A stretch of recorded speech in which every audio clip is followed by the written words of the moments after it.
All right. Good morning, everybody. Welcome to the party. We're dealing with a little bit of challenge right now, but wanted to get the show started. Welcome you into the show. Good morning. If you're looking to stay current on the top cybersecurity news stories of the day while being informed, educated, entertained, and all the things all at once, well, then you're in the right place. Welcome to Simply Cyber's Daily Cyber Threat Brief podcast. I am your host, Dr. Gerald Auger, coming to you live from the Buffer Auger Flow studio.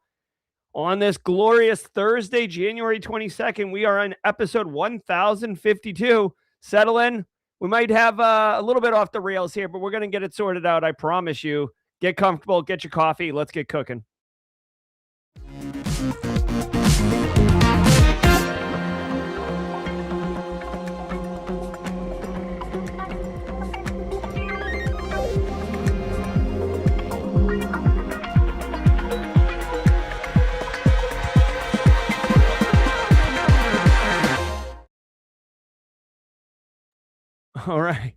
All right. So good morning, everybody. Kind of dealing with a weird, unusual issue today. So my entire Spotify seems to be broken, which is obviously disruptive to everything, considering how much I use the Spotify for the show.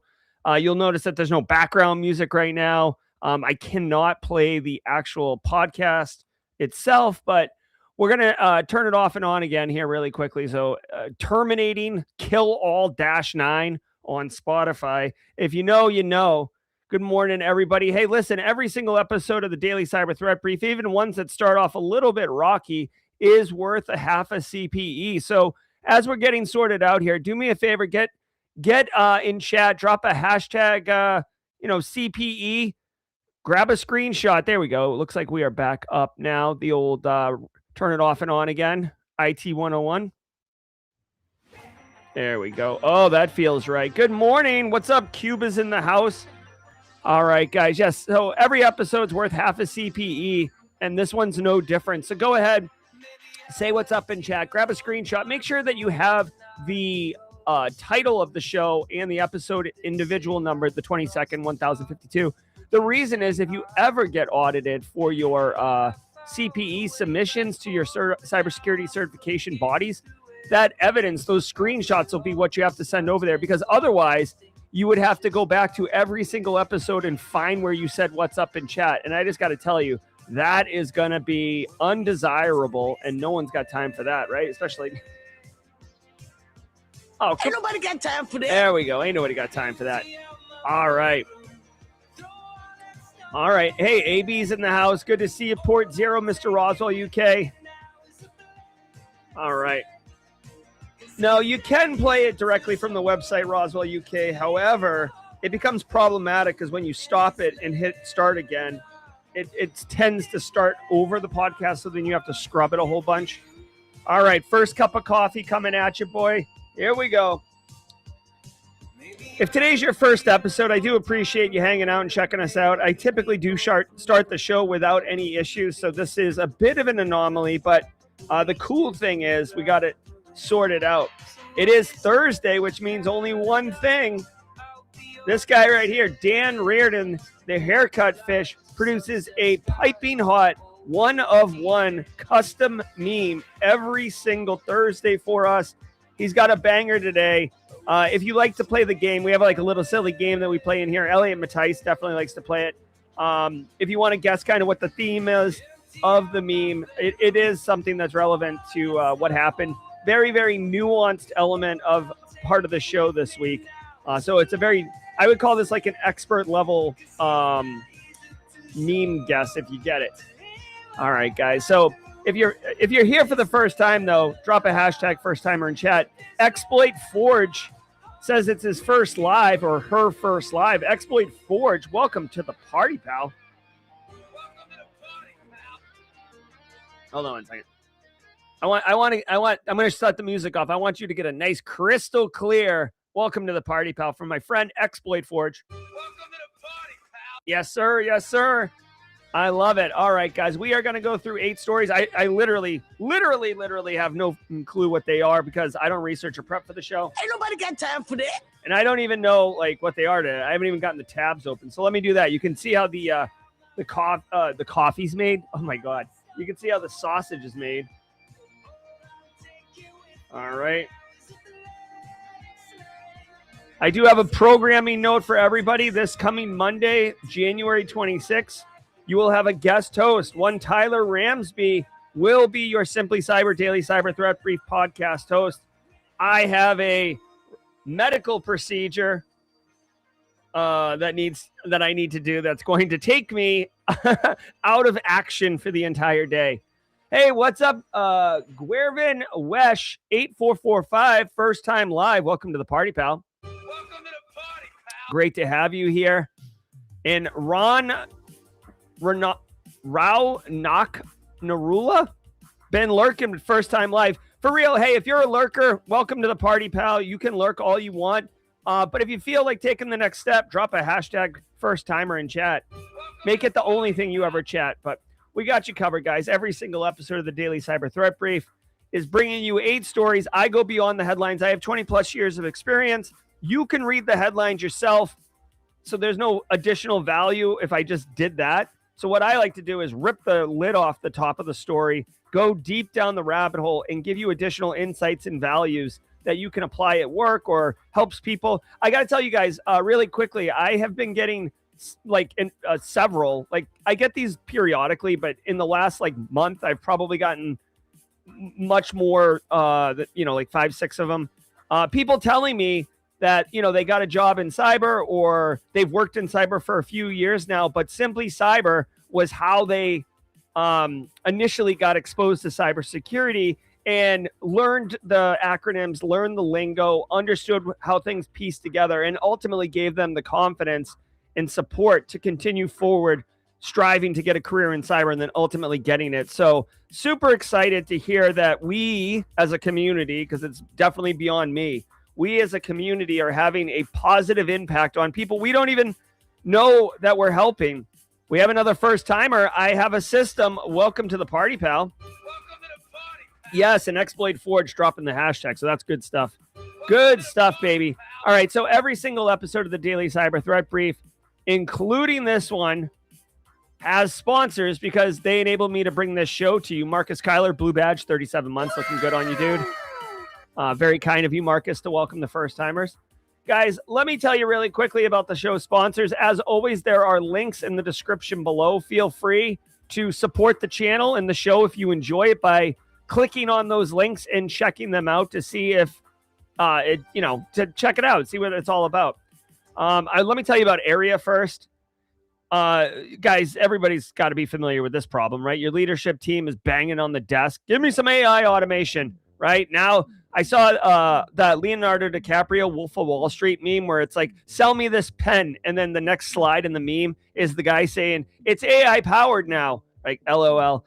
All right, so everybody's asking for it. People are using it. I use it. You use it. AI is being used all over the place. Even if the tools aren't approved, you've got shadow AI sprawling across your entire network, creating security risk all over the place. Your sales team's using it. Your marketing team's using it. I don't know why I went full Boston right there, but it leads to exposure, man, right? One slip up and you've got a security breach.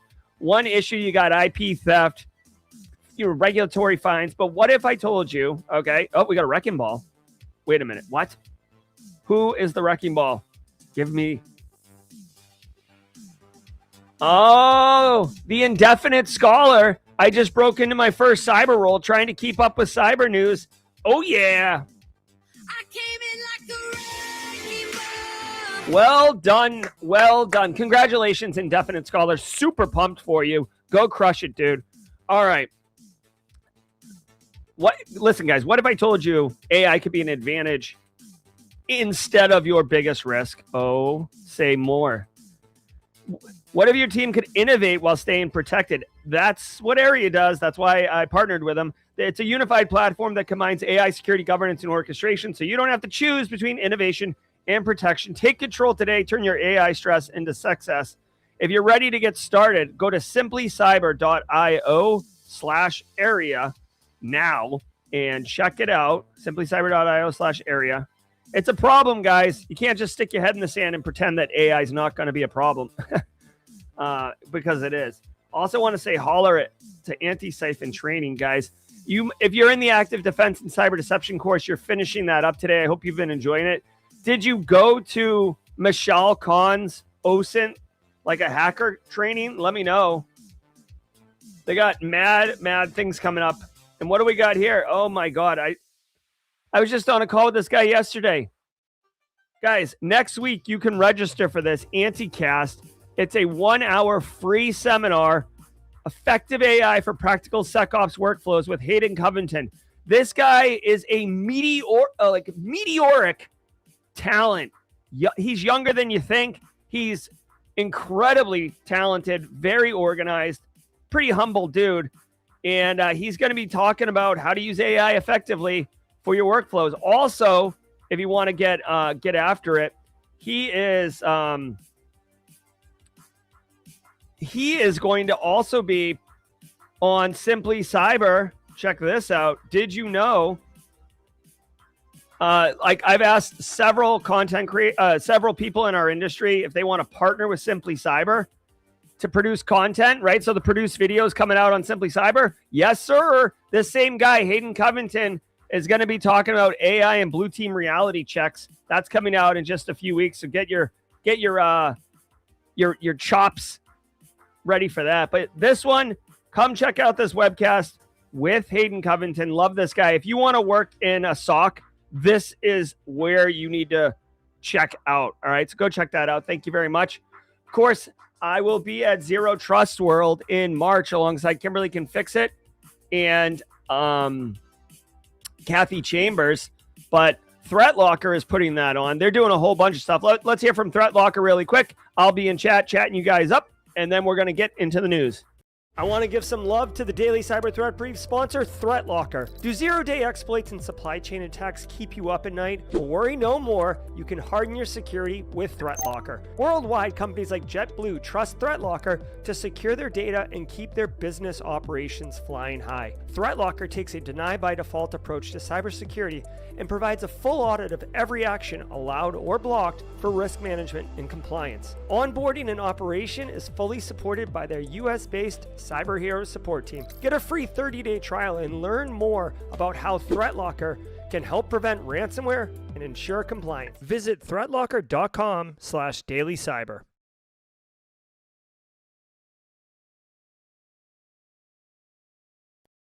For sure. Thank you, ThreatLocker. Hey, really quick note. Number one, all the people in chat who attended Michelle Khan's training yesterday saying they love it. I told you guys, I will not steer you wrong, okay? That's not what my bag is. My bag is to tell you about all the cool stuff. So I'm glad you guys enjoyed that. Secondly, I just talked about Hayden Covington, and I said he's having a meteoric career, like a meteor flying through space. Meteoric. You know how like when a meteor comes into our atmosphere and it's like burning super bright and you're like, whoa, look at that meteor. That's what Hayden Covington is. He is super bright and moving very quickly. He is not mediocre. So if you think I said mediocre, it's just because I butchered the English language. He is superstar. Okay, let's do that one. All right. Now do me a favor, everybody. Sit back, relax, and let's let the cool sounds of the hot news wash over all of us in an awesome wave. I will see each of you at the mid-roll. From the CISO series, it's cybersecurity headlines. These are the cybersecurity headlines for Thursday, January 22nd, 2026. I'm Sarah Lane. Tesla hacked 0 days at Pwn2Own Automotive. Security researchers at Pwn2Own Automotive 2026 demonstrated 37 zero-day exploits across EV chargers and infotainment systems, earning $516,500 in Day 1 awards. Synactive gained root access to Tesla's infotainment system via chained flaws. Teams also compromised chargers from Alpatronic, Autel, ChargePoint, and others. Vendors have 90 days to develop and release security fixes before Trend Micro's zero-day initiative publicly discloses them. Everest. All right, so a couple of things here. All right, like everybody's tearing up this meteoric. Like let me just say it plain. Hayden Covington is a super talent. If you had to pick partners for a class project, you are knocking people over to get to Hayden to be his partner in the project because you're gonna get an A. All right. All right. So Pwn2Own happening again. I did not know that Pwn2Own had an automotive variant of it. Pwn2Own has long been known as, to me, as like the Olympics of security, hacking or security research. Of hardware. It was originally called Pwn2Own. My understanding goes that if you hacked it, you got to keep it, right? So that's where the to own piece comes from. And it would be like the new iPhone. It hasn't even come out yet. And then, you'd be able to hack it, get root or jailbreak it or whatever. And then you'd walk home with a new iPhone that's like pre-release, right? It's like getting that Lorwyn Eclipse pre-release. You got that sick bloom tender before anyone else on the strip, right? That's what Pwn2Own is. And it usually causes the like some of the best security researchers to come out of the woodwork because it's cool. I guess there's an automotive dimension now. This thing's been around for like, I don't know, 10 years, 12 years. And they hacked a Tesla. Now, everybody knows Tesla. Elon Musk is a very polarizing, richest person on the planet, right? So everybody knows Tesla. Hacking through the infotainment system is pretty cool. They got root access on it. If you are interested in hacking cars, to me, it seems that the infotainment system is like where you start, right? Because the brain of the car kind of operates there. You can control all the things. There's like a CAN bus going on in there. The one thing that I find interesting is how low the prizes are. Usually Pwn2Own, it's like hundreds of thousands of dollars. So like Tesla given 35 grand to hack the infotainment system seems kind of low. Yeah, you can see here they made $500,000 yesterday. Oh my God. Can you imagine making $500,000 in one day? Jeepers, man. 37 0 days. CVEs, you get a CVE, you get a CVE all over the place. So I'll just tell you this. Like, this is great. I honestly believe bug bounties, and this is a variant of a bug bounty program. I think bug bounties are the greatest thing ever because from a business perspective, you're only paying when legit findings happen, right? Things that need to be fixed.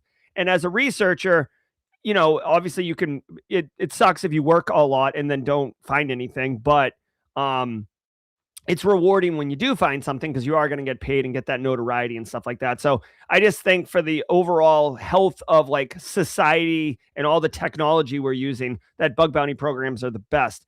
If you are interested, the only thing as far as like a call to action here, like this is interesting. The only thing is if there's someone in chat who's particularly interested in hardware hacking, Pwn2Own should be like on your vision board. Like that should be like one of the ladder rungs near the top of the ladder that you should be striving for. Again, they don't just show up. This isn't The Wizard with Fred Savage where like you show up and you find out you're going to play Super Mario Brothers 3 in the finals. Like they're given the tech in advance and they get to screw around with it. And then they show up for Pwn2Own and then execute on fresh tech, like freshly, it's the same tech they've been screwing with, but it's like a clean instance of it. Okay. So that's what's up. Also, if you didn't know, we have a drinking game here. If I make an 80s or 90s reference, drink. I saw The Wizard in the movie theater. Remember the Power Glove, the guy with the Power Glove who was so cool? Actually, Haircut Fish has a meme of my face on that guy. It's actually kind of disturbing. Sitting on Under Armour data, the Everest ransomware group allegedly stole data from 72.7 million Under Armour customer accounts in November, then posted it online on January 18th. This includes names, emails, dates of birth, genders, locations, and purchase history, with claims that phone numbers, addresses, loyalty details, and preferred stores were also exposed. Everest, active since 2020, uses double extortion, network access sales, and insider recruitment to generate revenue while keeping a low profile. Purple. All right. So that's pretty clever. So, all right. So here's the value on this story. Everest ransomware. I haven't heard of them, but I guess they're, they hit Under Armour, which is like, Coke, or is the Pepsi to Nike's Coke. So Under Armour's like legit. So 72 million customer accounts affected. What, to me, it depends on what data they got, right? If they got my email and my name and like the fact that I bought Under Armour sweatpants 4 years ago, I'm okay with that. If they got my credit card or my password, which I don't even have an account with Under Armour, but it's legit. I actually am excited to like talk about what this story tells me. Here we go. Name, email, date of birth, gender, geographic location, previous purchases. All right. Of course, Under Armour is so big and successful that they haven't acknowledged the alleged leak yet. Like, it didn't happen. All right, I got two things for you. Here we go. All right, so class action lawsuit against Under Armour has been filed. I'm sure the lawyers will make millions of dollars, and you and I will get a voucher for 87 cents off our next Under Armour purchase of $50 or more. Okay, so here's the deal on this one. We got two things. Number one, not acknowledging that you've been in a data breach or a cyber attack. You should get your ducks in a row and be able to respond publicly if there is an incident. Okay. I'm not saying like while you're still trying to figure out what's going on, or if the threat actor's still in the environment and you're trying to contain it, that you go on Twitter and say, oh, we're dealing with an active incident. Everybody's data is probably stolen. I'm not saying that. I'm saying once the dust is settled, you've gotten back to known good state and you're picking up the pieces from the hurricane that just hit you.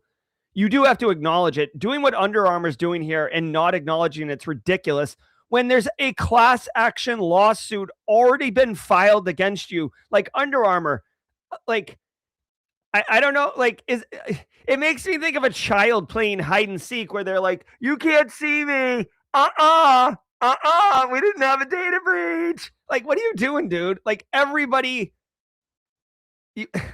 Okay, the second thing worth noting, and this is probably the most important thing, is that this particular ransomware threat actor group is recruiting internal people. So if you work at Under Armour, they are interested in targeting you. Not Under Armour now because they already own them. But like my point is, like your business. Listen, if a threat actor gets access to the environment, it's not that difficult to get in and drop ransomware. Okay, the access is not the biggest hurdle, but a big hurdle for them. So if they're able to get someone internally to help them out, that solves one of the biggest problems. And think about it for a second. Like, whatever. Like, let's just pretend for a second that you work at the water department up in the, I don't know, in the Midlands. I'm randomly picking items here. Let's say you work at the water department in the Midlands and you're making, I don't know, let's say 50 grand a year, 60. Hey, you know what? Let's give you a promotion. You make 80 grand a year. Okay. But, you're starting your life. Maybe you're, going to buy a home, going to get married, going to start a family, going to buy a car. You're going to upgrade to a van. You're going to put a little in retirement, right? All of a sudden that 80 grand doesn't go very far. Okay. Now this guy comes out of nowhere and is like, listen, bro, I'll give you $500,000. No questions asked. All you got to do is give me your credentials. That's very appealing. Okay. So for me, all I got to say is this has always been a concern, insider threat. But now when ransomware actors are actively recruiting internal people, and by the way, thank you, LinkedIn. It's very easy to find. It's very easy to find where you work, right? Who do I want to target today? I want to target Tesla. Well, I'll just go on LinkedIn and see everybody that works at Tesla, then sort by, position and go find someone who's got, works in IT, but maybe they just started there or works in IT and they've been there a long time. Actually, that'd be a good one. Find someone who works in IT that's been there a long time. So they probably have access to all the things and then look at their job history. Have they had the same job for more than 5 years? Well, then it sounds like somebody's not getting promoted. It sounds like someone's not being appreciated at that company. Sounds like someone that you can come on in and be like, you know what, you deserve more money. All you got to do is hook me up, brother. Right? So just be mindful of that. Of course, least privilege, AC 6. Hold on.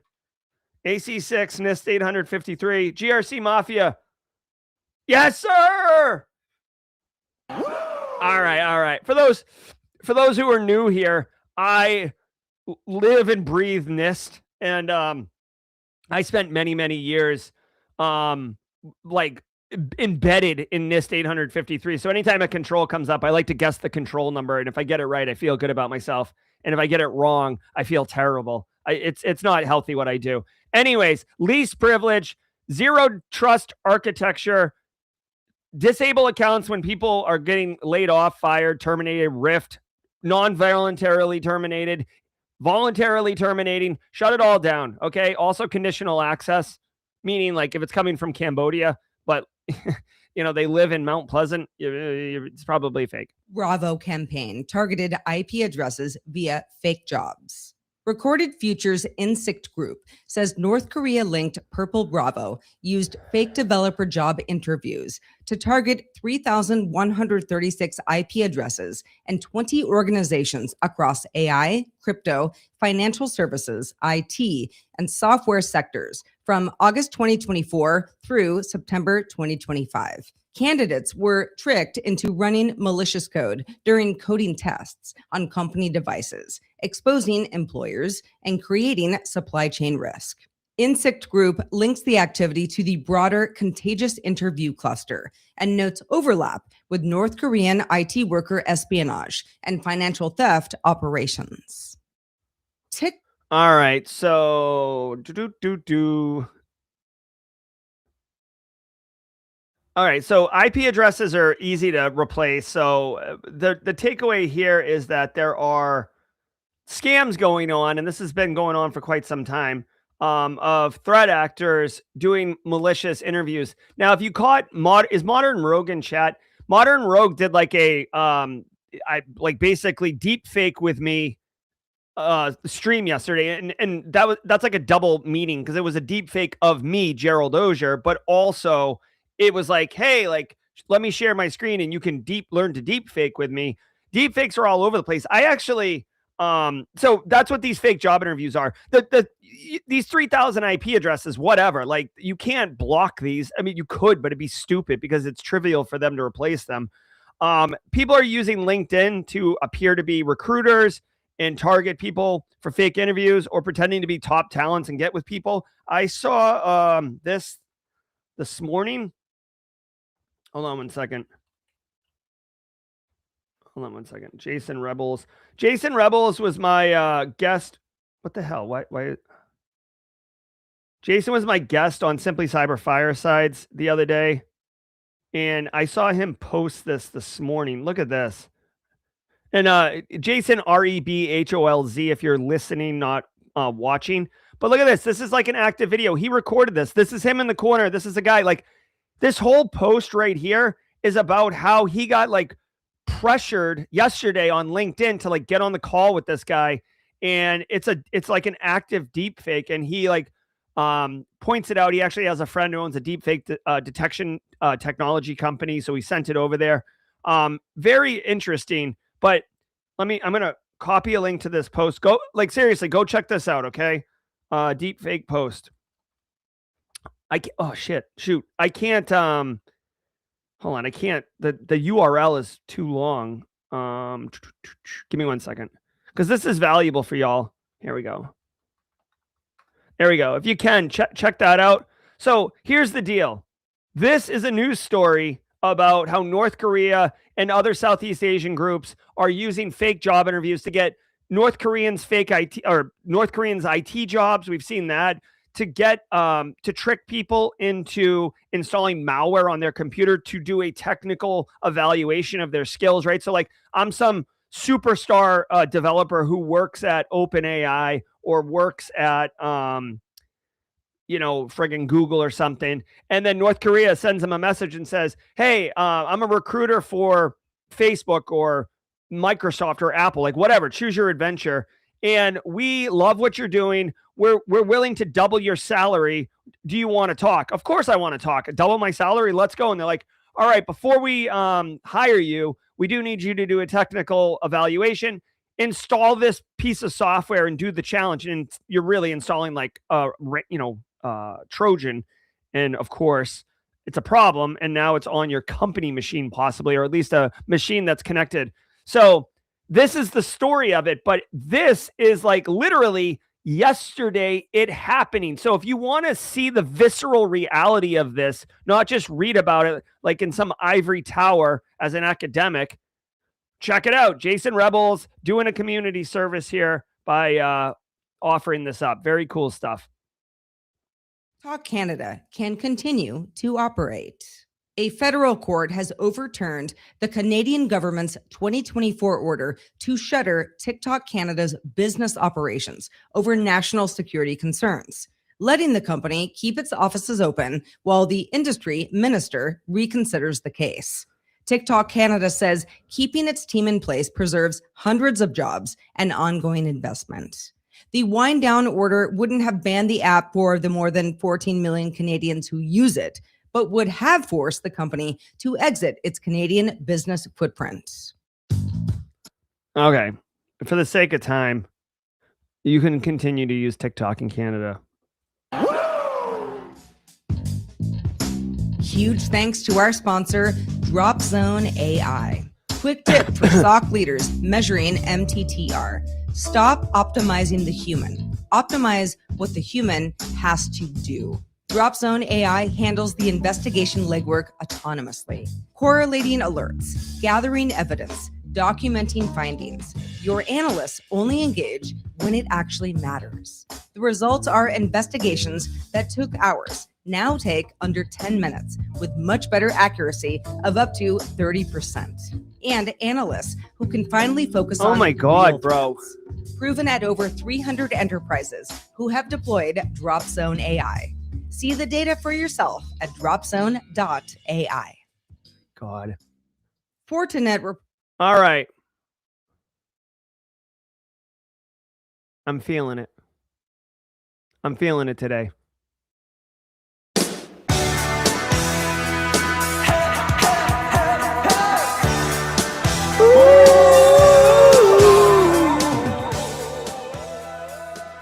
Oh yeah, let that wash over you.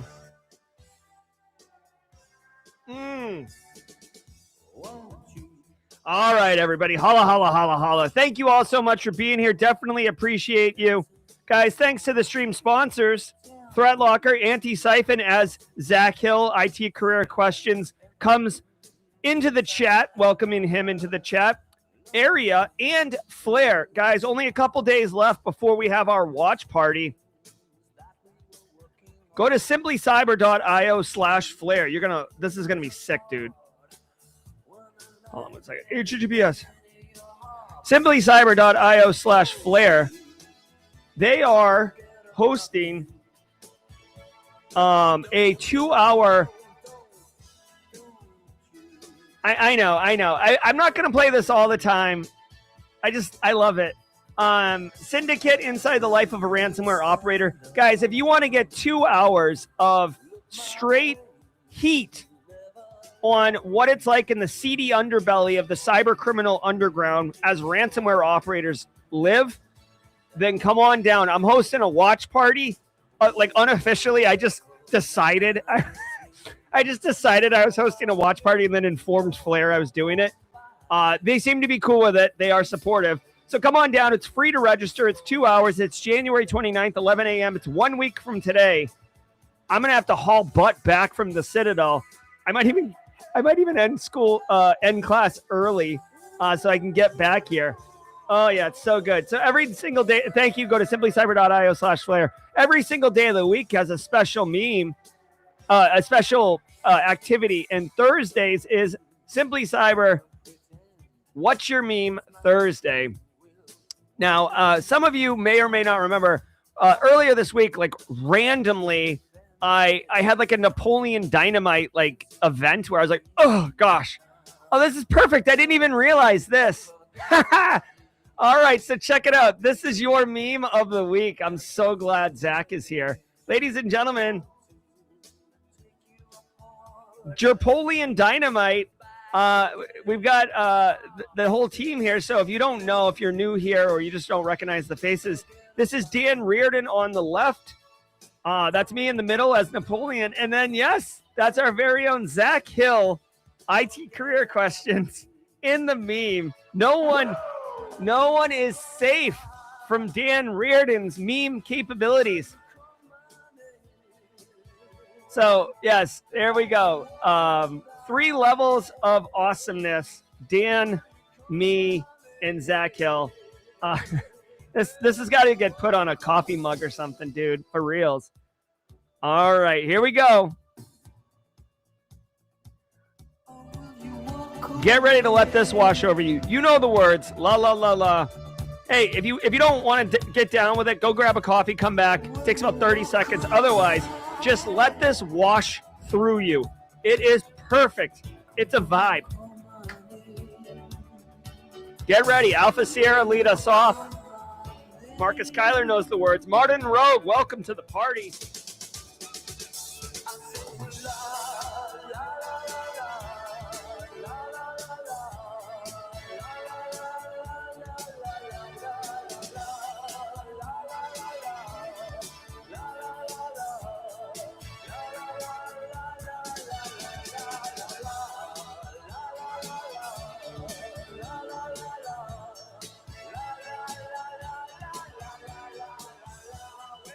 Oh my God, it just hits different, doesn't it? It's so good. All right. We're not going to play it every day, but if I'm feeling it, we're going to do it. Internet reports patched FortiGate firewalls hacked. Admins running FortiGate firewalls report that attackers are still exploiting the FortiCloud vulnerability, which started back in November by using a patch bypass. Real Bilbo is going to devs appear to have confirmed that version 7.4.10 did not fully fix the flaw and are preparing further updates. CISA listed the bug as actively exploited and told agencies to patch within a week. Shadow Server recently counted more than 11,000 devices still exposed online. Phishing and spoof. All right. So let's see. Fortinet, I don't want to say regularly has a problem, but there is attackers that are actively exploiting. Okay, so that's a problem. That increases our likelihood value in our risk formula. There are attackers actively exploiting a patch bypass for a previously fixed critical auth. So CVE 2025-59718, had you patched it, you gotta patch it. Threat actors are still going to get past it. So patching it, you should do, but it's not going to stop them. It's not a full patch. It's just more of a Band-Aid. Admins are advised to temporarily disable the vulnerability FortiCloud. So remember, guys, really quickly, in the world of GRC, which is a glorious world, when it comes to risk, you got 4 options. That's it. You can transfer the risk, right? Like have someone else handle it, insurance. You can you can mitigate the risk down, patch the system. In this case, that's not going to work. You can mitigate it. You can mitigate, avoid, transfer, and there's a 4th one. Like, I don't want to get mitigate and remediate down, but I guess you can remediate it, so you patch it. You can mitigate it by putting a firewall in front of it or having this not go to anything sensitive.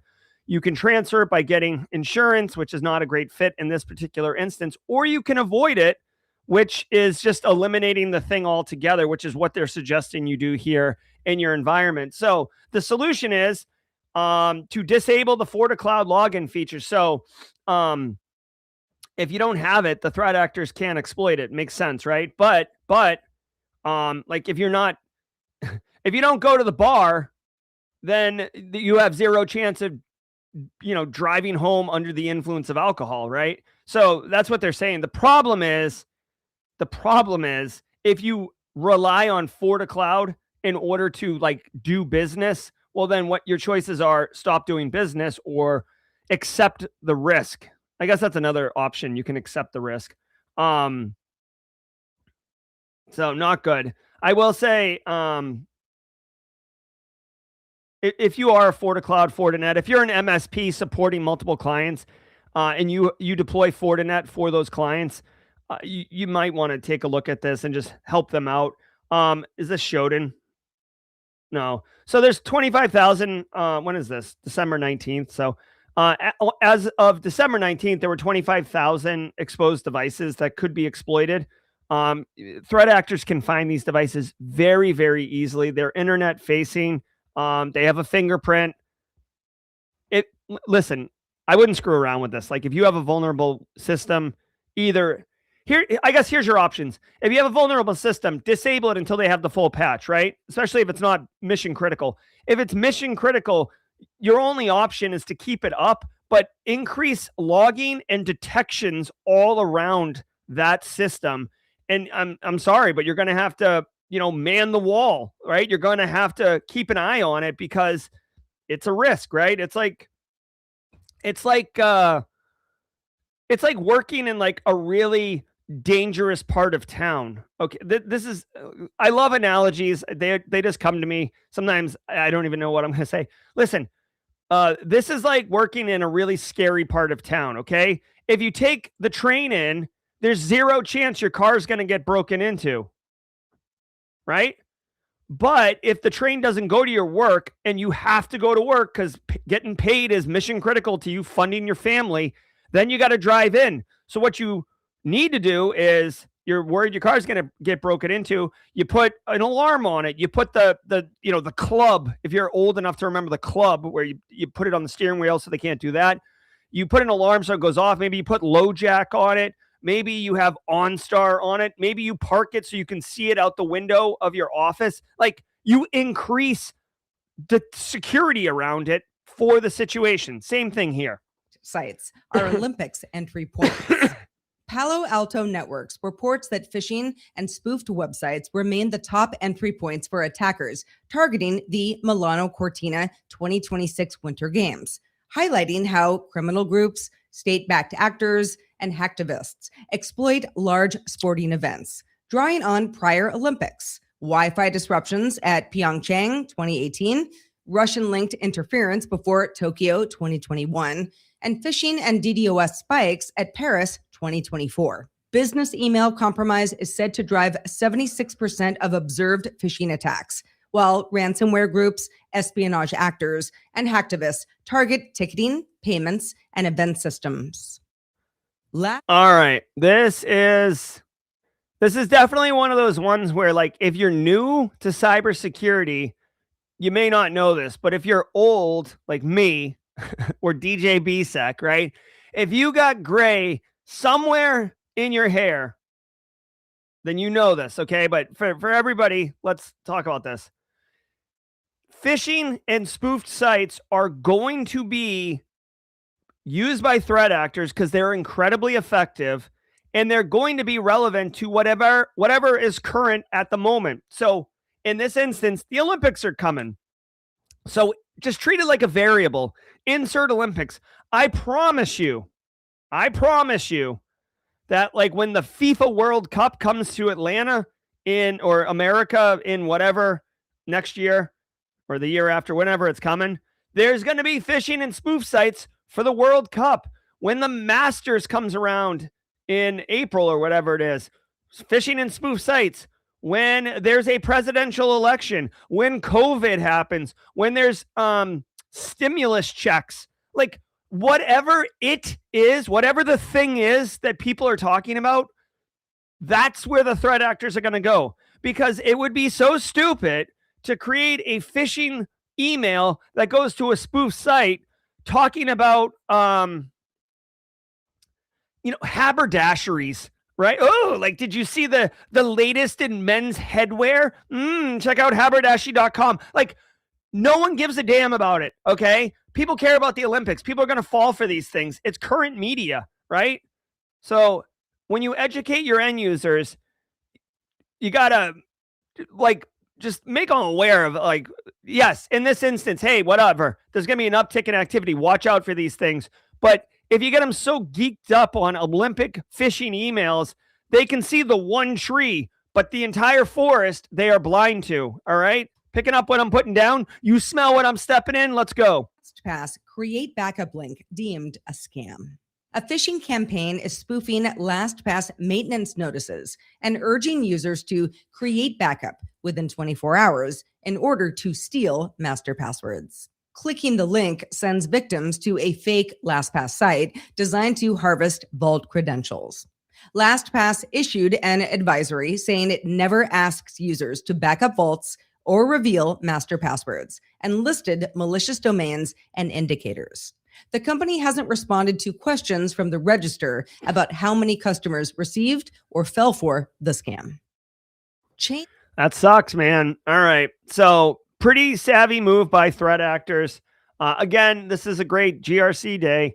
Educate your end users. Like, listen, if you have convinced them to get on a password vault solution like LastPass, congratulations. That's like half the battle.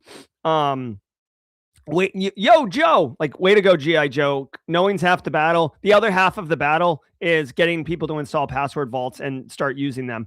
So, but the problem is all your secrets are in that vault. So if a threat actor gets the password, they are going to, they're going to get in there unless you have MFA, which, by the way, like, your password vault is an incredibly valuable, incredibly sensitive system.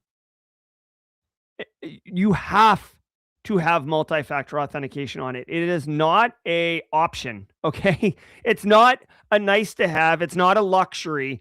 Put on MFA. Every single password vault that I'm aware of offers MFA options, okay? So what does this thing do here?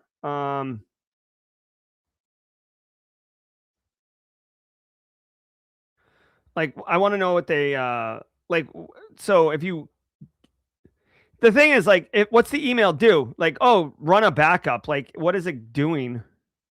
All right, here we go. All right. It redirects the victim to this website, which, by the way, like, group-content.gen2.s3. Oh yeah, this is like, come on, man. And then mail-lastpass.com. So what does it do though?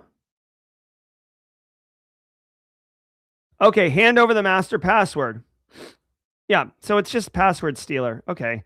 This is why you got to have MFA on, guys. Like, friggin' step 1. MFA. By the way, Modern Rogue deepfaked me yesterday, and the deepfake has me saying that MFA is like silly and not necessary. Oh, they have a, hold on. Where's the Code Brew is saying that they have a picture of the email over at LastPass. All right, so LastPass phishing email. I'll see if I can find it really quickly. Here we go. Oh yeah, there's some good IOCs over here. So hey, if you are, say you're working at a small to mid-sized business and you got access to the email server and you can do some things, like, go take a sniff, dude. We got IP addresses, header information on who the sender is, right? Subject lines. You could look for this if you have the time, but if you have a junior analyst on your team, this is great, like grunt work. Hey, go look through the email server and look for emails with these subject lines. Okay. You could literally, if you find these in your environment, you could then look through the SIM log to see if endpoints, users who received this, if then went to that IP address, which was like mail-pass or whatever, mail-lastpass.com right here. See if they went there. I mean, you could show up at their desk and be like, "Whoa, listen, bro, I don't know if you gave up your LastPass master password, but you were a victim of a phishing attack." You want to talk about having somebody remember, A, who you are, and B, what phishing is when you get hit. Now this was a couple days ago, so the damage is already done. But please get your MFAs in place. Thanks a lot, Code Brew, for that. Lit bugs let hackers breach cloud environments. Two critical vulnerabilities in the ChainLeak AI framework, dubbed ChainLeak, can let attackers read any file on a server and exfiltrate internal data. One allows arbitrary file reads via the /project/element endpoint.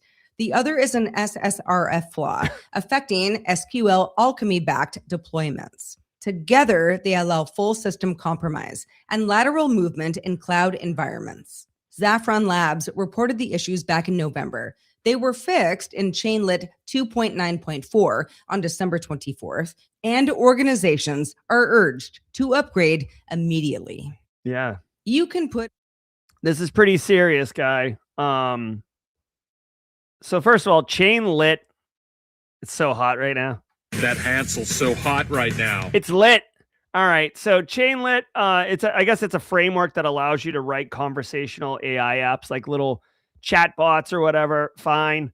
The problem is the bug allows anyone to read any file on the server that the bot is hosted on. So obviously this is basically a data leak issue. It's not super. I mean, here's the thing. If the AI bot is, maybe I'm misunderstanding this, but like if you have a dedicated application server for this thing, what files are they really going to be getting after unless there's like secrets like API keys and stuff for the AI bot to interface with? I could see that. It can be exploited without user interaction. Spoiler alert, it means the victim interaction, like the attacker has to interact with it. And it impacts internet-facing AI systems that are deployed across multiple industries, for sure. So if you're using ChainLeak, here's the thing. You may not even know if you're using ChainLeak in your environment because you got some eager beaver engineer who on the weekend built this thing in order to, be a second brain so he can query his own notes or something. Or, the sales team is like, oh, geez, I wrote this little bot using ChainLeak. Now I can, I can have a sales guy 24/7. By the way, just as a quick aside, I actually read a research paper the other day about AI for sales in cybersecurity, and it was not good for humans. Something like the AI sales bots were selling like 47% more than the humans. Mostly because they don't sleep, eat, have personal hobbies.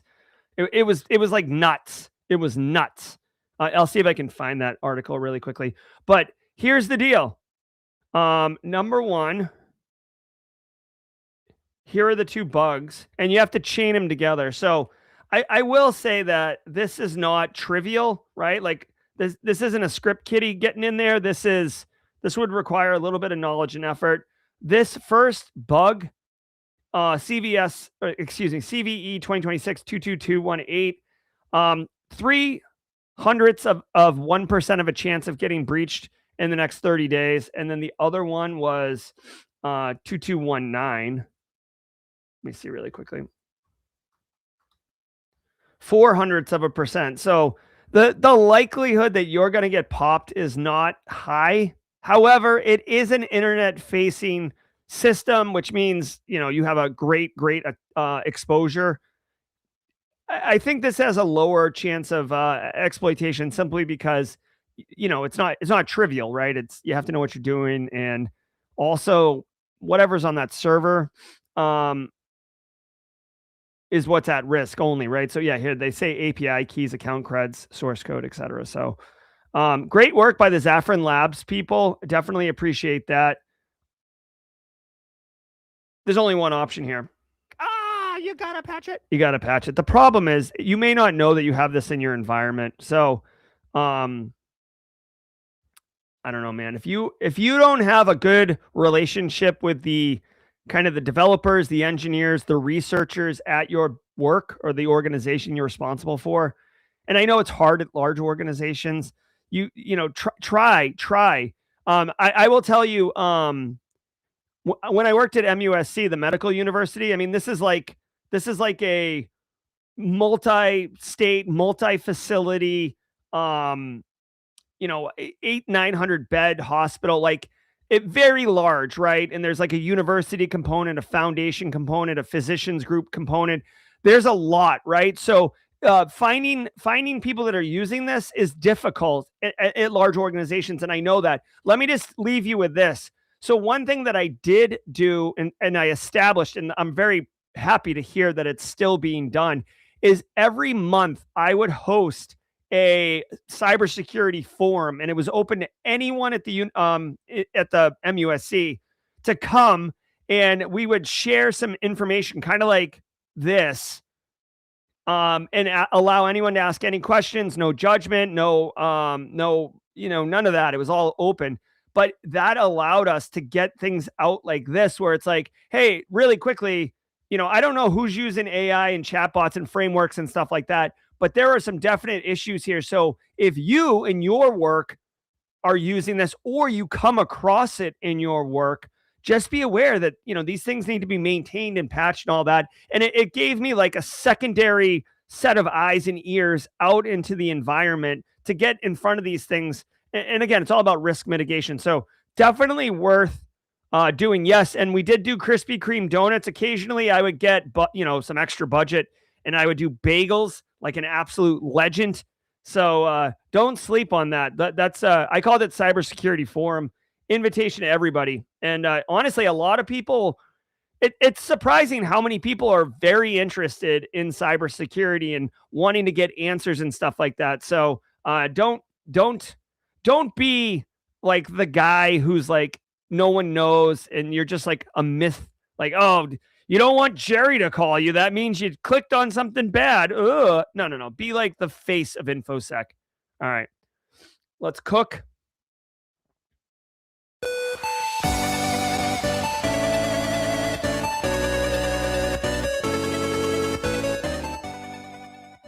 Guys, I want to say thank you so very much for being here today.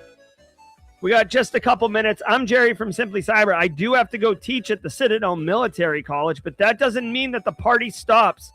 On Thursdays, we've got Zack Hill, IT Career Questions, coming on to do Jawjacking, the 30-minute AMA session. Now, if you're not sure who Zack Hill is, he's this guy right here. This is Zack Hill. This will be your Jawjacking host for the next 30 minutes. LOL. Oh, it's so good. But for real, guys, I definitely appreciate you. I hope you got value from the show. If you were a first timer, please, if you enjoyed yourself, come back. If you did not enjoy yourself, I'm sorry I wasted your time, but I secretly suspect you did enjoy yourself. All right, guys, I'm Jerry from Simply Cyber. Normally, I just do a hot handoff to the Jawjacking guy. Well, I am still going to do that. Oh, his camera's not on. All right, hold on. We're having camera issues here from my man, Zack Hill. Guys, also, hey, you're not going to want to miss this. Today at 4:30 p.m. Eastern Time, Bryson Bort. If you don't know who Bryson is, I'm super pumped to introduce you to him. Bryson Bort, founder of Scythe and Grim. He is a very accomplished, talented cyber practitioner. He's going to be my guest on Simply Cyber Firesides, and we're going to be talking about starting and running your own business. If you have even an inkling or a sniff around wanting to do your own thing, you're going to want to catch this. Remember, you can always go to simplycyber.io/schedule to see the upcoming to see all the upcoming talks and such. And the best thing is you can go there and get it put on your calendar. It costs nothing to attend. It'll put a little calendar invite on your system, and then you won't miss it. It'll remind you, hey, you got this thing coming up. All right, guys, for real, though, thanks for being a great audience, a great community. Nicholas Vincent, first timer, welcome to the party. All right, guys, I leave you in the capable hands of my good friend and fellow mentor, Zack Hill. Ladies and gentlemen, enjoy the Jawjacking. I'll catch you at 4:30 on Firesides. Ever wonder what it takes to break into cybersecurity? Join us every weekday for Jawjacking, where industry experts answer your burning questions about the cybersecurity field. Live, unfiltered, and totally free. Let's level up together. It's time for some Jawjacking.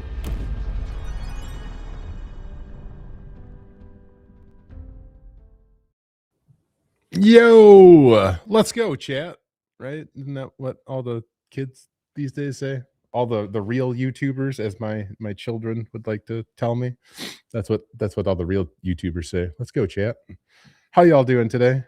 Hope you are doing wonderful and amazing. So beautiful, cold Thursday here, but I hope it's at least comfortable, enjoyable wherever you're at in the world. I am Zack Hill. I come to you from IT Career Questions and Anti-Siphon Training. Oh, I have their shirt on today. I'm here to answer all of your questions, or try to answer all of your questions. Welcome to Jawjacking. If you have questions, please put them into the chat, and I will do my absolute best that I can to answer them. If I don't have the answers, I'll reach out to you in the chat, somebody in the chat who might have the answers.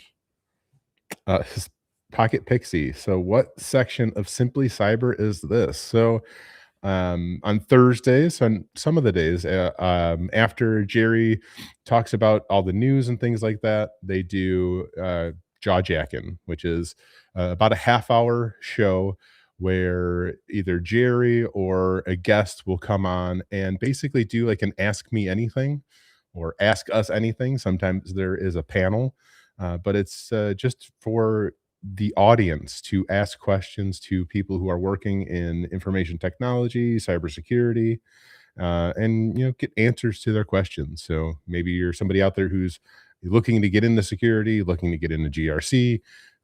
Maybe you're just looking to get into IT, and you have questions about getting started or questions about certifications. That's what we're here for. We're here to help. So if you have questions, we're here. I'm here to help you out. So here we go. Pocket Pixie. If you finish a certificate on Hack the Box, will enable you to at least be a mid-level to senior pen tester. No. I don't think there is any certification that exists that would qualify you to be any level of anything, quite honestly.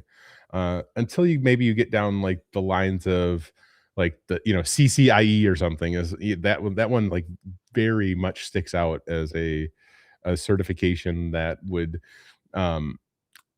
put you in a certain level, or even like a CCNP. Those certifications may put you in a certain level, but honestly, at the end of the day, a anybody can go out and take any of these certifications. It doesn't necessarily qualify them for any role. It doesn't qualify them to meet any type of tier level, if you would. So just because somebody goes out and takes their CISSP doesn't mean that they are mid-level to senior level anything. It just means that they've achieved a certification, which is fantastic.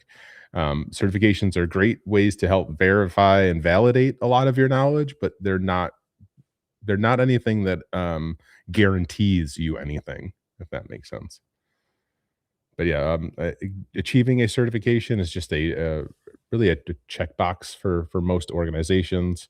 Achieving a certification, really, at the end of the day, should be for you. It's a way to help really validate for yourself that you've learned the skills that you just spent X amount of time trying to obtain and learn. So certifications have a lot of good use. I'll scroll through, try to get all of the questions that I can. Cryptic Roses, good to see you. How you doing?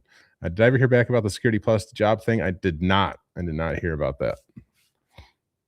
It was when I was on the treadmill. If I could, I'll go back. Let me send a message to Brett, and I'll see if I can go back and watch that video, and then see who it was.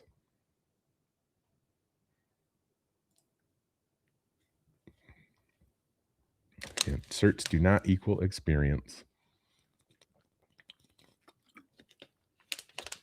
So yeah, if y'all have questions, please throw them in the chat. I'm here to help y'all out today. Yesterday, OSINT was crazy with Khan. Yep, Michelle Khan came and did a webcast with us yesterday, shared his OSINT knowledge, which he is phenomenal. Pocket Pixie, how long does it take to become a pen tester and defense tester? That's such a hard question to answer, quite honestly, because everybody's journey into this world of information technology and security is so completely different from one another. Everybody learns differently. Everybody learns at a different pace.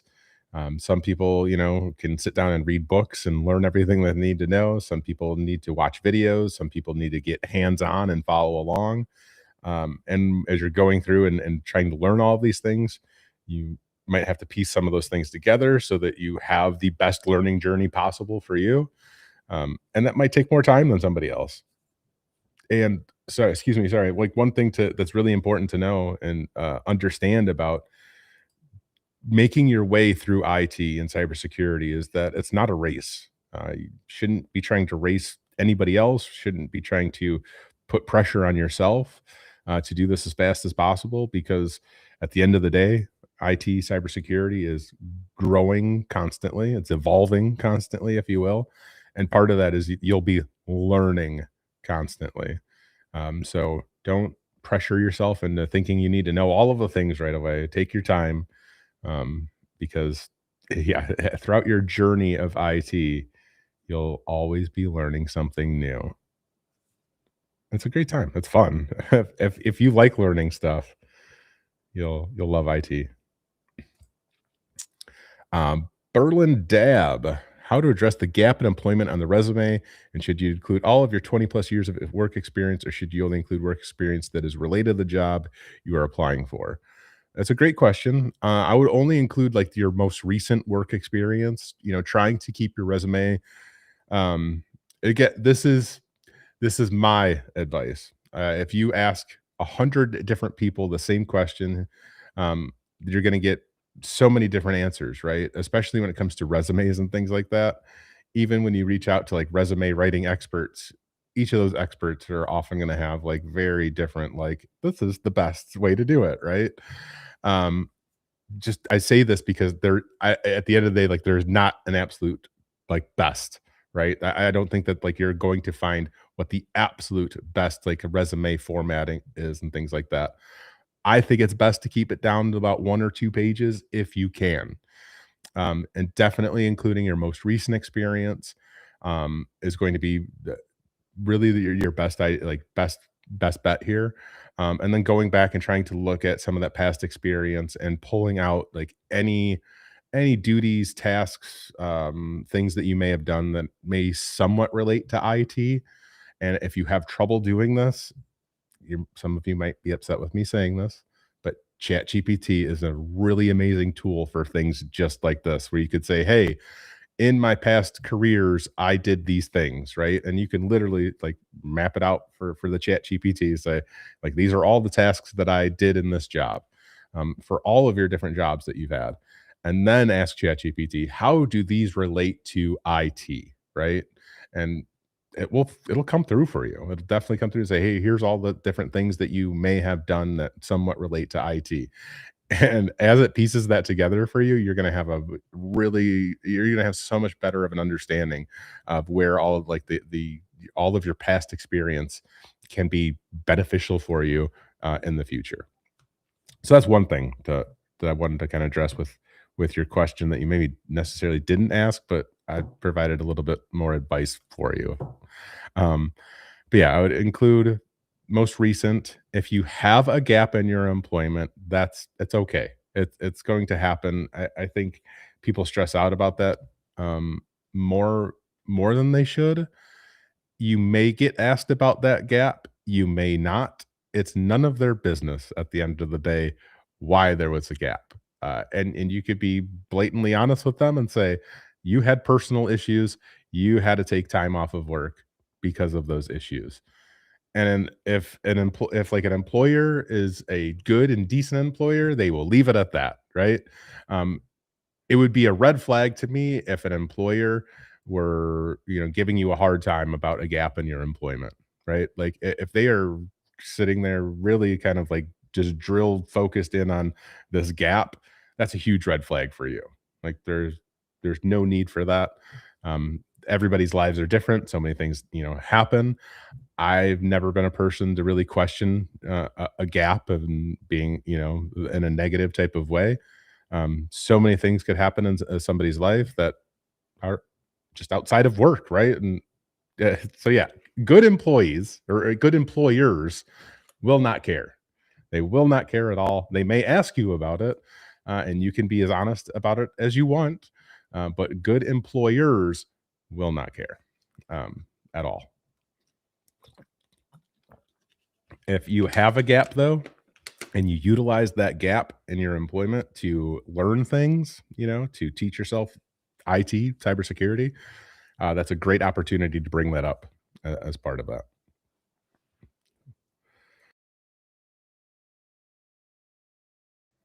Hopefully that helps. And I'm scrolling through the chat looking for questions. I'll try to get as many as I possibly can. Gabrielle Yeager, what strengths should I lean into to make yourself marketable for GRC roles coming up from a career in education and teaching computer science, cybersecurity? The strengths, communication all day, every day. From your past experience in education and teaching, communication is going to be huge. I think a lot of people don't understand the weight that really good communication and people skills, soft skills, bring to the table in the entire world of IT. You will go very, very far in this field if you have really great communication soft skills. That's what I would lean into 100%. If you're an educator, so you're more than likely organized, right? To be an educator, I feel like you have to be pretty organized with like your day-to-day teaching students and grading and all of those things, coming up with a curriculum and things like that. Those are going to be amazing strengths and skills to have in any type of GRC roles. Those are going to be the things, again, for me that stick out significantly, especially like, yeah, any type of IT security role for sure. Thank you. Thank you for asking, and good luck to you. Also, have a good day, the Kyle. Phil Stafford says ChatGPT 4 was amazing for this. You find that 5 has trouble keeping your voice instead of sounding like itself. Interesting. I'll actually have to try that.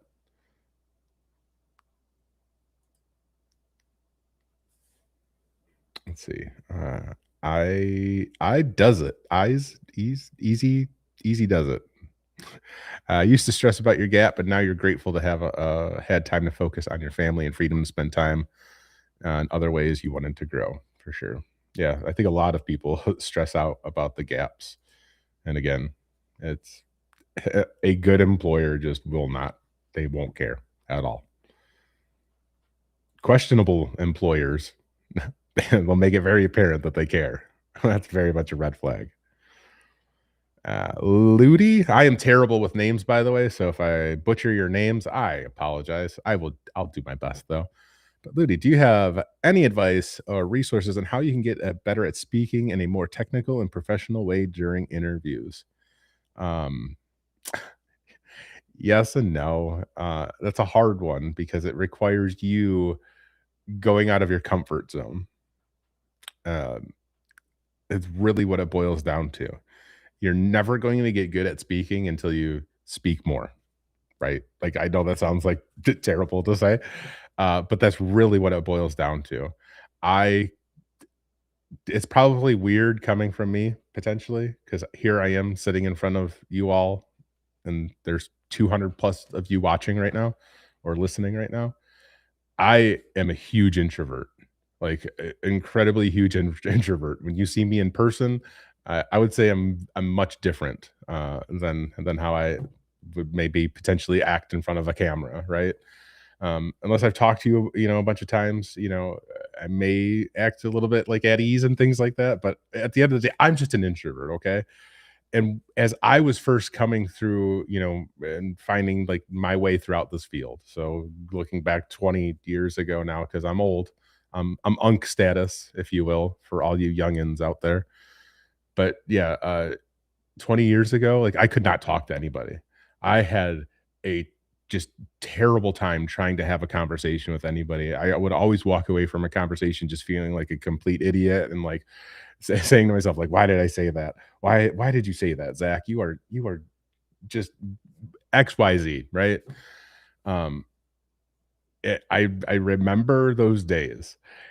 And the only thing that I can like really tell you at this point in time is like, as I look back, I don't think it took as long as maybe I think, but it was definitely like years of working through IT and working with people on a day-to-day basis where I had no choice but to talk to them, where my communication skills just kept getting better and better and better. And one of the things I think that helped me out the most, that's not necessarily like goes to the speaking portion of it more, because we're not always going to have an opportunity to speak, right? Like that's one of the things about just life in general. Like we might not always, go out and put ourselves in an opportunity where we can actually have a conversation or speak to another human being, right? The best advice I have for this is to listen to other people.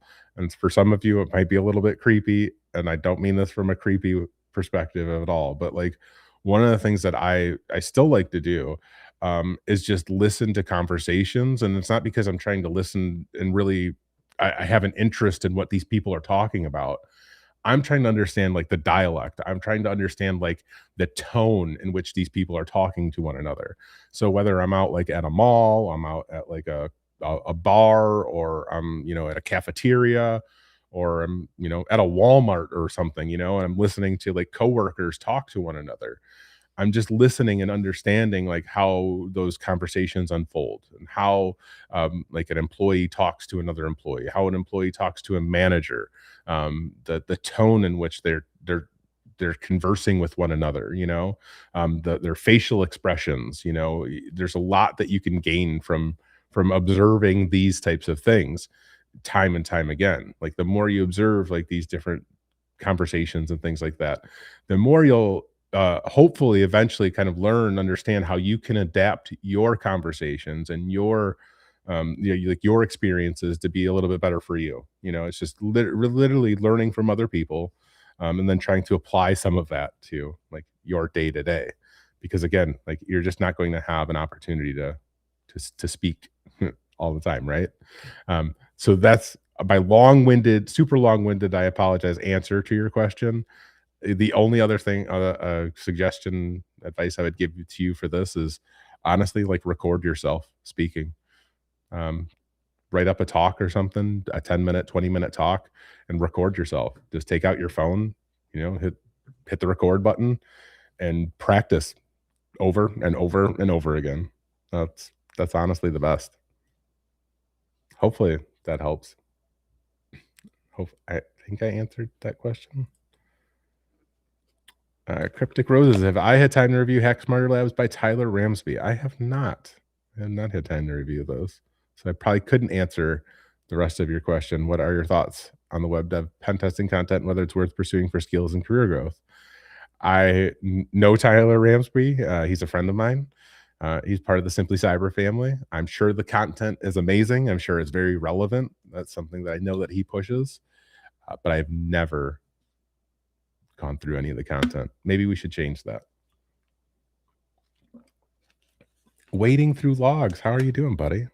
Soft skills made you. That's right. I'm like probably really behind in the chat, so I apologize.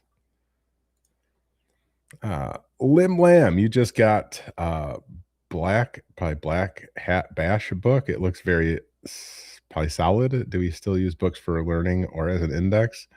Yeah, a lot of people still read books to learn things. It's really all up to you as an individual human being and the best way you learn and absorb material. Me personally, I could not read a book and learn anything. My ADHD is way too bad to read a book and try to comprehend anything from it.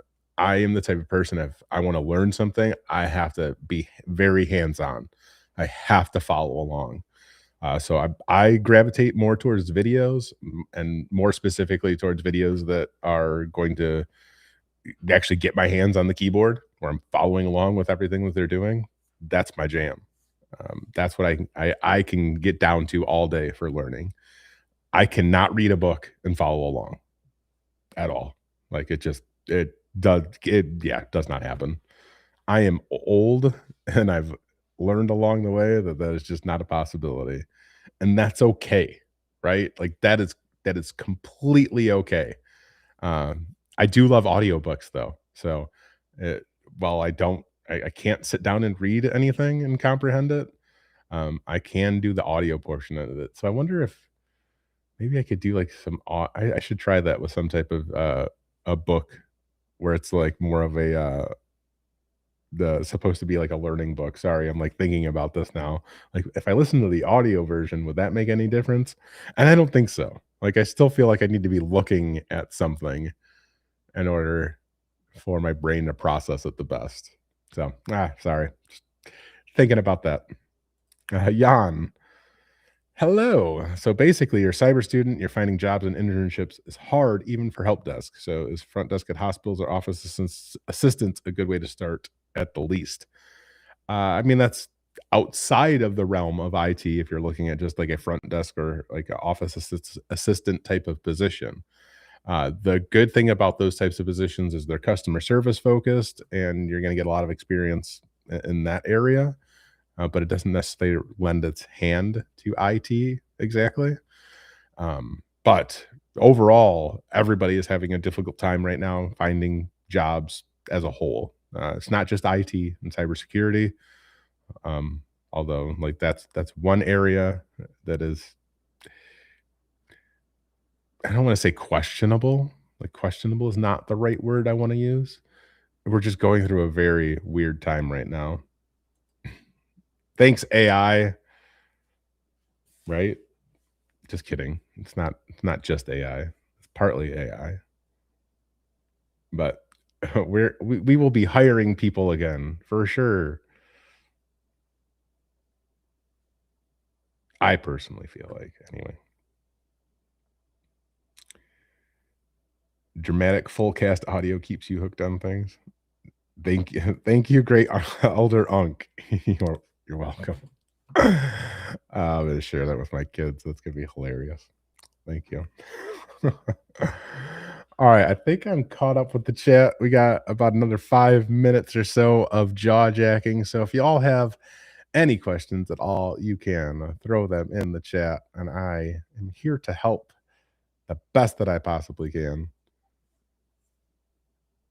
And Jay Gold says a lot of people still actually read books, and he doesn't just mean audiobooks. Yeah, I know a lot of people still read books. I can't do it. It's hard for you. You scan rooms and listen and profile everyone places you go.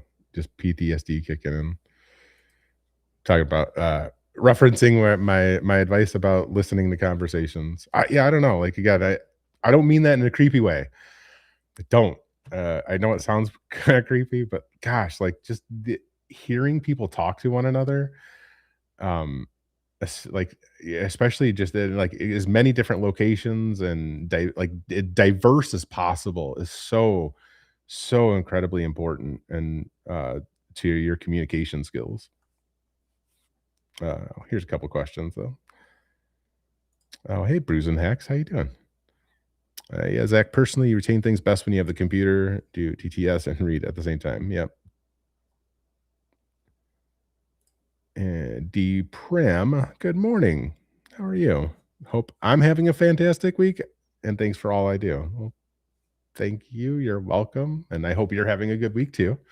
What's your take on using a VM in a lab to fall for a deepfake interview and download malicious files? What's my take on using a VM in a lab to fall for deepfake interview and download malicious files? So you wound up in a deep fake interview and downloaded malicious files? What's going on? I'm not sure I'm understanding this question entirely. Could you reword possibly? Is it me just not understanding? I apologize. Could just be me. Alpha Nerd, giving some advice here. As a hiring manager, I can say do not inflate your experience on your resume. Be honest, but also don't sell yourself short. Don't say you're an email admin just because you use emails. 100%. I think that is great advice. Definitely never inflate anything on your resume. Don't ever lie on your resume.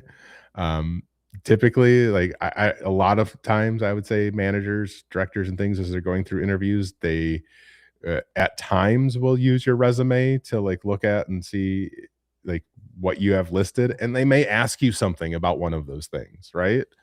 So if you do list on there that you're an email admin because you use emails, and then you get asked a question on like, how does email get routed through blah blah blah blah blah, or how do you set up like an exchange blah blah blah blah blah, right? Like if you don't know those things, like that could be an issue.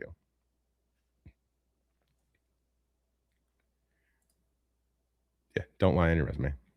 Cryptic Roses, are there any niche or reliable places to buy tech and lab gear beyond eBay with good value and buyer protection, given that platforms like Facebook Marketplace can feel risky? I know like macsales.com is like a site that I've used a bunch of times to buy used MacBooks and Mac products. It also helps that they're like an hour away from me. So if there was an issue, I would just drive there. But other than that, like my best advice is always going to be Facebook, Craigslist, and things like that, because you're often going to get you'll get crazy good deals, right? And you most oftentimes won't find a better deal than those sites and things like that, unless you want to spend a lot more money. That's the biggest issue there.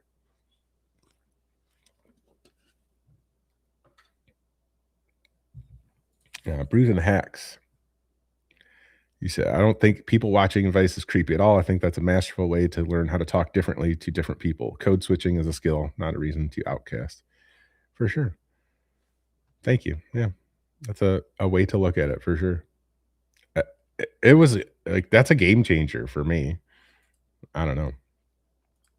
What is one threat or vector you are keeping my eye on? AI. Honestly, it's AI. That's my biggest concern. My biggest concern with AI, though, is from more of a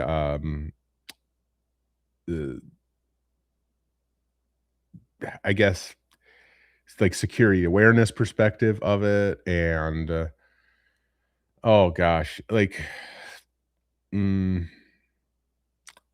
that, and then my words are failing me right now. But social engineering, that's the other. That's probably my absolute biggest concern with AI is that once like all of the scammers who love to scam and do all the things really get a feel out of like what AI can do for them, the capabilities that AI will have for them, and scaling what they are doing with scamming and things like that. That scares me. It terrifies me. It absolutely terrifies me. So things like 11 Labs, where you can clone people's voices and things like that. And now with like, AI video and all of that becoming much, much better, that scares me. That's where my concerns are. That's where I think that the biggest threat is. Personally. We've got a couple. Let's see, we're about time. I'll answer another question or two here. Cryptic Roses, what should you do when your laptop is nearing end of life with performance and keyboard issues? And is there an affordable brand or model you would recommend for a grad on a limited budget? Oh man, I put out a video not too long ago. It was actually like a year or two ago, I think, but it's going to be still relevant to this day. Type of computer. I feel like it was on the TCM security channel though. So I'd have to find that.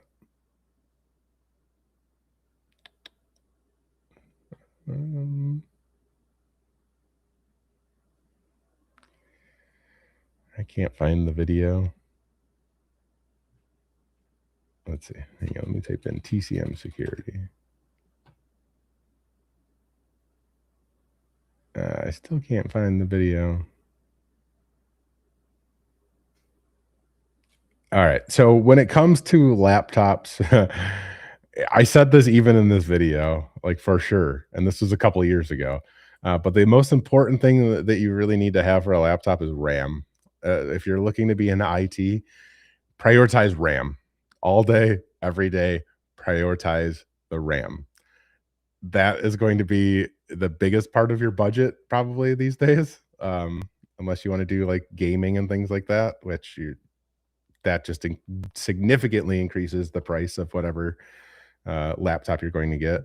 Prioritize RAM. Everything outside of that does not really matter too much. You go with like some of the better, like not better, I go with more popular brands, if you will. I mean, Asus is fine, and Acer, like Dell, Lenovo, like they're all fine, right? It's just like you have to unfortunately spend a little bit more money to have a little bit better quality product in your hands, like no matter what. Like that's what any type of computer, at the end of the day, the more money you spend, typically the better quality of hardware that you're going to get. But if your laptop is nearing the end of life and you're having keyboard issues, that's going to be a great opportunity to use that laptop as a home lab potentially, because if you could still plug in a keyboard, like an external keyboard to that thing, and just spin up that laptop as a, like a Proxmox server or something, throw a bunch of VMs on there, spin up Linux, like have fun with it, break it.